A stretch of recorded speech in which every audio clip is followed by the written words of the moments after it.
Croeso i wers Adolygu ar Llyfr Glas Nebo gan Manon Steffan Ross. Bydd y wers yn canolbwyntio ar dechnegau arholiad ar y papur nofel fydd gennych chi yn yr haf. Byddwn ni'n edrych ar y math o gwestiynau gallai fod ar y papur.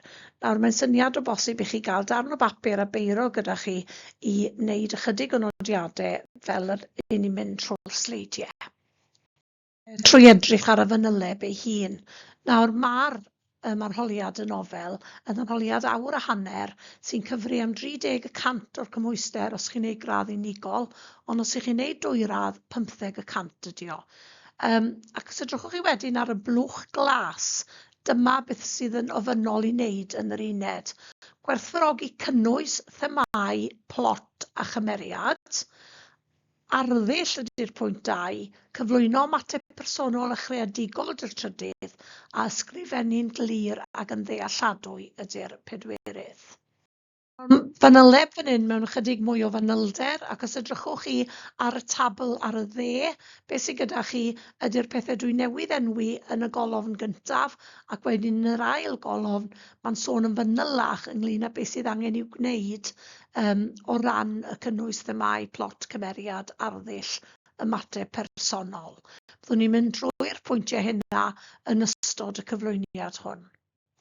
Ni ddechrau felly gyda chynnwys. Os edrychwn ni ar y blwch melyn, mae dysgwyr i fod i allu adalw ffeithiau manwl am ddigwyddiadau a chymeriadau nofel. Nawr, mae hynna'n golygu bod rhaid i chi wybod y nofel yn dda iawn. Mae rhaid i chi darllen i fwy nag un waith, achos fe fydd cwestiynau yna am ddigwyddiadau, bosib digwyddiadau bach. Os edrychwch chi wedyn ar y blwch gwyrdd, mae yn debygol iawn bydd llawer o gwestiynau byr ar y papur sy'n adalw eich gwybodaeth am ddigwyddiadau a chymeriadau yn bennaf.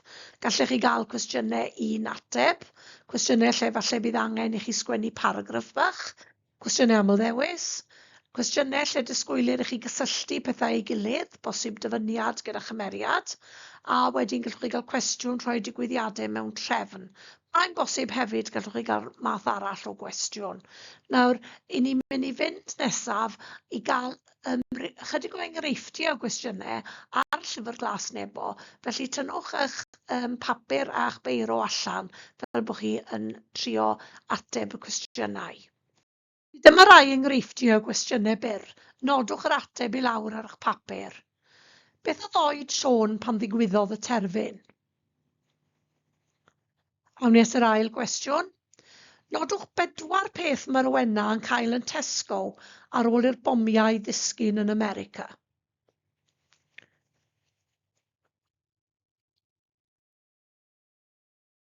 Y trydydd cwestiwn. Darn o farddoniaeth gan bwy sydd ar fedd Dwynwen. Ac wedyn y cwestiwn olaf, mae yn y gwestiwn amlddewis. Ar ddiwedd y nofel, beth mae Rowena a Siôn yn clywed sy'n arwydd bod y byd am newid yn ôl? Mae yna 2 ateb.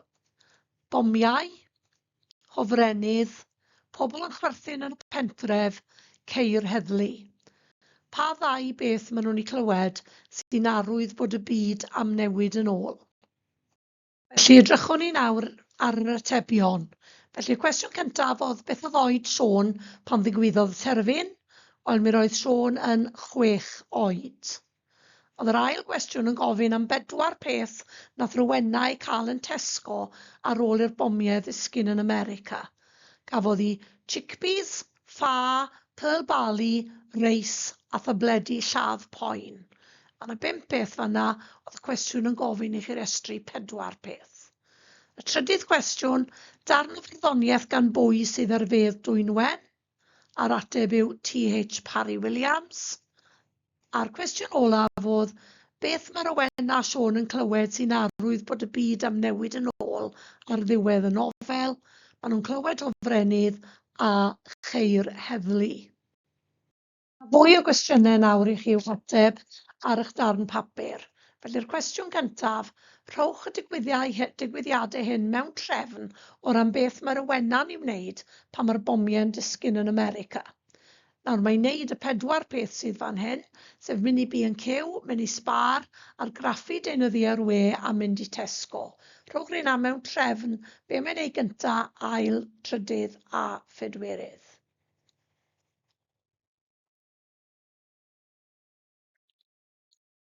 Cwestiwn nesaf.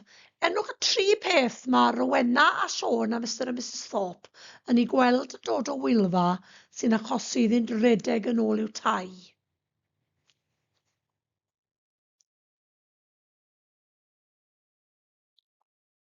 A'r cwestiwn arall, pryd a pham mae Rowena yn deud y geiriau hyn wrth Siôn, a lle mae dy ddew di rwan?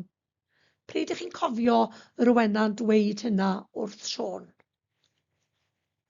A'r cwestiwn olaf ar y sleid hyn, beth mae Siôn yn ei rhoi i'w fam ar ei 5 blwydd yn 36? Mae yna 2 beth.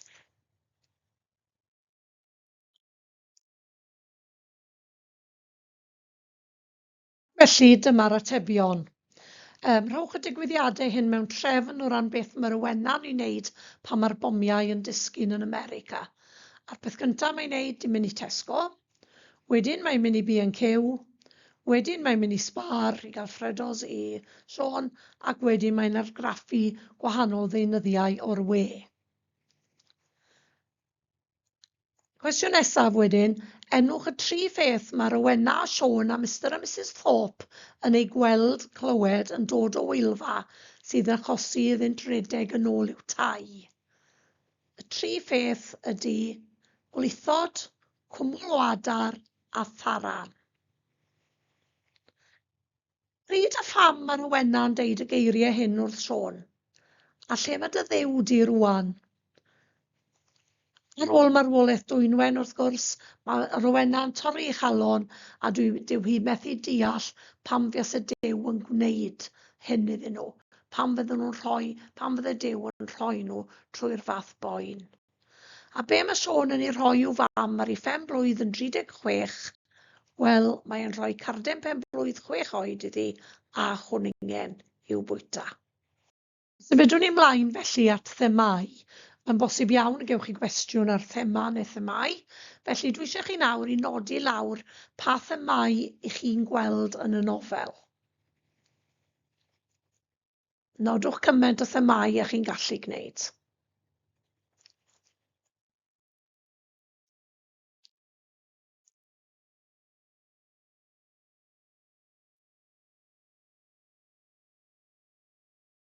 Reit, gobeithio bod chi wedi nodi rhai o'r rhain. Cymdeithas, 2 fyd,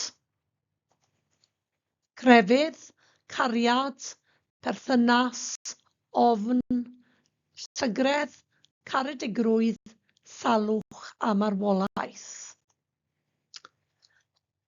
Nawr fel wedes i, mae'n bosib iawn y gewch chi gwestiwn ar thema. So pan ych chi'n cael cwestiwn ar thema, rhaid chi feddwl am y thema, a wedyn meddwl pa ddigwyddiadau yn y nofel sy'n cyfrannu at y thema honno. Chymod 2 fyd yn eitha hawdd fan hyn dydy. Mae byd gyda chi cyn y terfyn a mae'r byd ych chi ar ôl y terfyn. A wedyn ni pa ddigwyddiadau sy'n cyfrannu at y thema honno. A sy'n dangos y thema honno. A mae angen i chi ddisgrifio'r digwyddiadau a'r golygfeydd hyn yn fanwl gan gofio cadw at y cwestiwn bob tro. Os newn ni symud ymlaen, dyma yr cynllun marcio ar gyfer y cwestiwn thema. Mae'n ddehongli a dadansoddi treiddgar gyda chyfeiriadau bwriadol at y testun i gefnogi sylwadau ar y band uchaf, a fel eich chi'n mynd lawr y bandiau wedyn, mae gyda chi dadansoddi boddhaol i gyrraedd band 3 ac arwynebol ym band 2. Awn ni ymlaen yn awr felly at gymeriadau. Be dwi eisiau chi wneud nawr ydy nodi lawr pa gymeriadau sydd yn y nofel. Ceisiwch gofio cymaint ych chi'n gallu.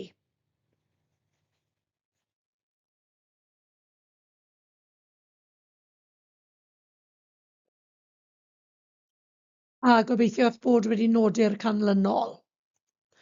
Gynnon ni Siôn, Gaenor, Mab Nancy Parry, Dwynwen, Rowena, Mrs Thorpe, Kate Francis, Dylan a Gwion. Nawr mae'n bosib iawn y gallwch chi gael cwestiwn ar cymeriadau neu berthynas cymeriadau a'i gilydd. Ac os felly, un o'r technegau adolygu gorau fan hyn yw bod gennych chi dudalen yr un o bosib ar bob cymeriad. Paratowch nodiadau amdanyn nhw. Nodwch ansoddeiriau sy'n addas i'r cymeriad, sy'n disgrifio'r cymeriad, a wedyn ewch ati i ffeindio enghreifftiau o'r nofel sy'n dangos y gwahanol agweddau hynna. Enghraifft Siôn. Nawr ni'n gwybod bod Siôn yn berson ymarferol iawn. Enghreifftiau sydd gyda ni ydy'r ffaith bod e'n adeiladu twnnel tyfu, a mae wrth i fodd pan mae fe'n gweld moron yn tyfu am y tro cyntaf. Yn yr un modd, yr un adeg, mae e'n sensitif iawn, achos dyw e ddim eisiau bwyta'r llysiau ar ôl iddyn nhw dyfu. A dau enghraifft bach sydd yn fanna i chi. A angen i chi wneud hyn gyda phob cymeriad a tynnu oddi ar y llyfr, cael enghreifftiau o'r nofel, tystiolaeth fel sy'n cael ei nodi ar ddiwedd y blwch melyn na, nodi tystiolaeth ac enghreifftiau cyson i brofi sut cymeriad yw rhywun. Gallech chi wedyn gael rhyw fath o gwestiwn ar plot. Nawr, ystyr plot yw yn bennaf yw y ffordd mae'r nofel wedi cael ei chynllunio. So beth gyntaf mae rhaid chi wneud ydy meddwl am arwyddocad teitl y nofel. Pam Llyfr Glas Nebo? Ond mae fe'n cael ei esbonio yn eitha buan ar ddechrau'r nofel hon pam mae'r llyfr yn cael ei alw'n Llyfr Glas Nebo. Achos Llyfr Glas Nebo yw'r enw mae Siôn yr Owena yn ei roi ar ei dyddiaduron nhw. A wedyn mae angen i chi sodi o le mae Llyfr Glas yn dod. Mae yna wybodaeth yn y nofel yn fanna. Meddyliwch wedyn am ddechrau'r nofel. Ydy'r dechrau'n dda? Pam chi'n meddwl bod hi'n dda? Beth sy'n effeithiol am y dechrau? A symud mlaen wedyn at datblygiad y nofel? Ydy hwn dda? Meddyliwch am yr holl wahanol ddigwyddiadau a sut mae'r golygfeydd digwyddiadau yn cael eu cysylltu. Un ymarfer da yw bod chi'n sgwennu nifer o ddigwyddiadau yn y nofel i lawr ac yna bod chi'n ymarfer i rhoi nhw mewn trefn, fel bod chi'n gwybod beth sy'n dod gyntaf, beth sy'n dod yn ail. Mae'n awydd yn gallu bod yn anodd gyda Llyfr Glas oherwydd ni'n mynd nôl rhwng y gorffennol a'r presennol yn eitha aml. Ond chi yn gallu nodi beth sy'n y gorffennol, beth sydd yn y presennol. A wedyn meddyliwch am ddiwedd y nofel, ydy ni'n gorffen yn daclus, os tro yn y cynffon, a licech chi wybod rhywbeth arall. Nawr, un cwestiwn fi'n meddwl bron yn sicr y gewch chi yw cwestiwn ar arddull yr awdur. Os edrychwn ni'n gyntaf ar y blwch melyn, mae disgwyl i chi fod yn gallu dadansoddi ffurf, cynllun ac awyrgylch. Nawr, mae'n bosib iawn gewch chi gwestiwn ar sut mae'r awdur yn creu awyrgylch o ofn, awyrgylch o gyffro yn y dyfyniad isod. A mae angen i chi wedyn darllen y dyfyniad a nodi pa dechnegau arddull mae'r awdur yn ei defnyddio i greu'r awyrgylch hwnnw.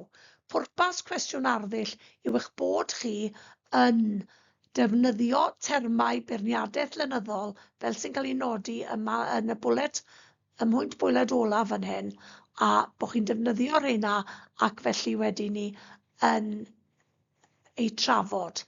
Cwestiwn byr i chi ddechrau. Heddiw mae hi'n bwrw glaw mawr poeth sy'n poeri fel rhywbeth yn sbeitio'r tŷ. Pa nodweddion arddull y welir yn y dyfyniad uchod? Sboniwch y nodweddion gan ddeud pam, sut mae'n effeithiol.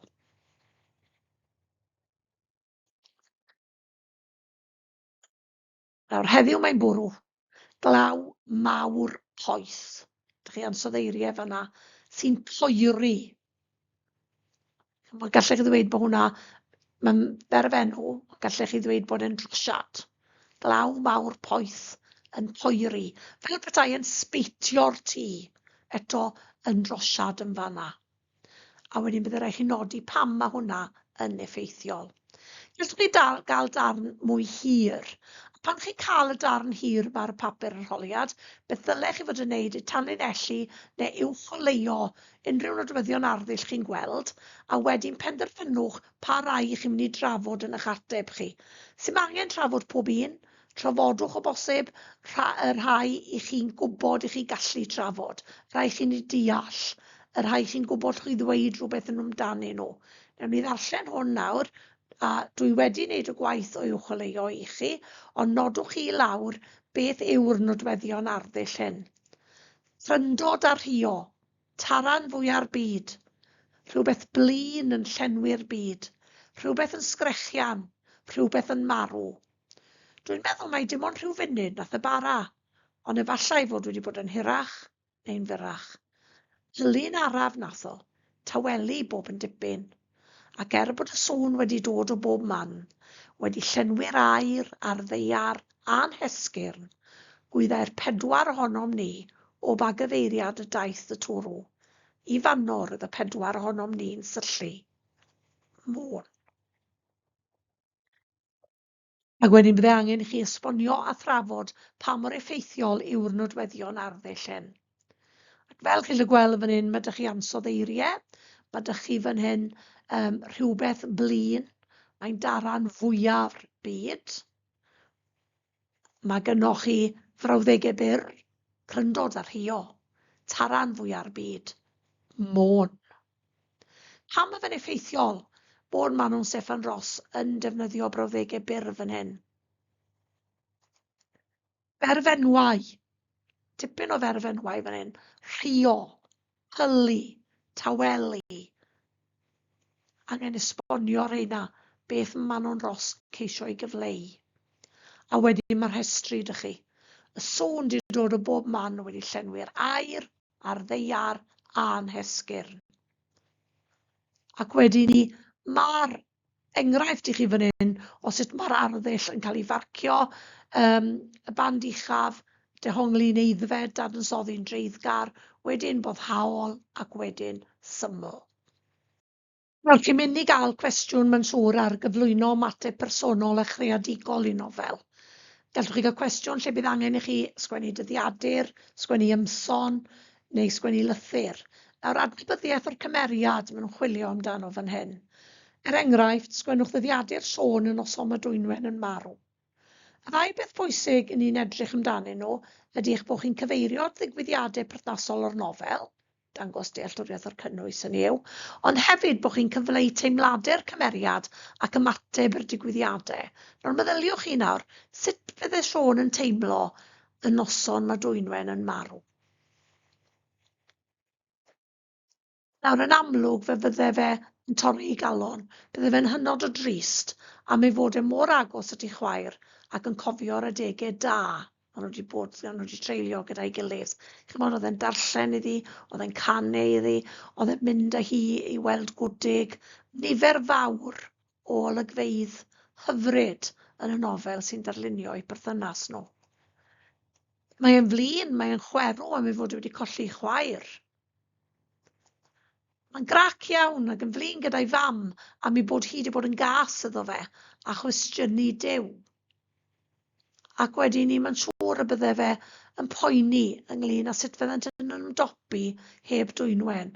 Ond y tri o'n nhw oedd beth bynnag, a nawr mae'r tri wedi troi'n ddau, a mae bywyd yn mynd i fod yn dra gwahanol iddyn nhw. Dyma enghraifft i chi o'r cynllun marcio ar gyfer cwestiwn ymateb personol. Dadansoddi'r cymeriad yn dreiddgar, cyfeiriadau bwriadol at y testun, mae fe'n bwysig bod chi'n cyfeirio at y testun, yn dda i gael 4 marc, dda eto i gael y 3 marc, a wedyn ni'n mynd lawr 2 farc arwynebol, a wedyn dim llawer o ddealltwriaeth lawr yn yr 1 marc. A felly, chi yn mynd i gael eich asesu am ysgrifennu'n glir ac yn ddealladwy. Bydd safon eich ysgrifennu chi yn cael ei farcio yn llawer o'r cwestiynau. Falle bydd e'n nodi fe'n y cwestiynau, falle bydd e ddim. Ond mae'n bosibilrwydd gallwch chi gael un cwestiwn sydd â mwy o ffocws ar iaith. Enghraifft, cwestiwn mynegu barn. Yn y papur enghreifftiol y cwestiwn oedd, yn eich barn chi, a wnaeth Rowena o'r ymateb i'r newyddion pan glywodd hi fod y bomiau wedi syrthio yn America, rhowch resymau i gefnogi eich ymateb. Cwestiwn barn ydy hwnna. Chi'n meddwl bod Rowena wedi gor-ymateb? Ac wedi ni gael y marciau llawn, mae angen i chi ymateb yn synhwyrol gyda resymau pendant dros eich barn chi a'ch bod chi'n gallu cyfeirio'n benodol at y testun a'r iaith yn amlwg. 3 a 4 ymateb yn drefnus, ond falle bod eich mynegiant chi ddim yn ddigon eglur. Ac ymatebion prin wedyn i gael 1 neu 2 farc. Felly, ni wedi dod at ddiwedd y sesiwn adolygu hyn. Yn driniaeth fer iawn ydy hi o'r math o gwestiynau gallwch chi cael. So felly, pob lwc i chi yn yr arholiad. Beth am i chi nawr roi cynnig ar y cwis?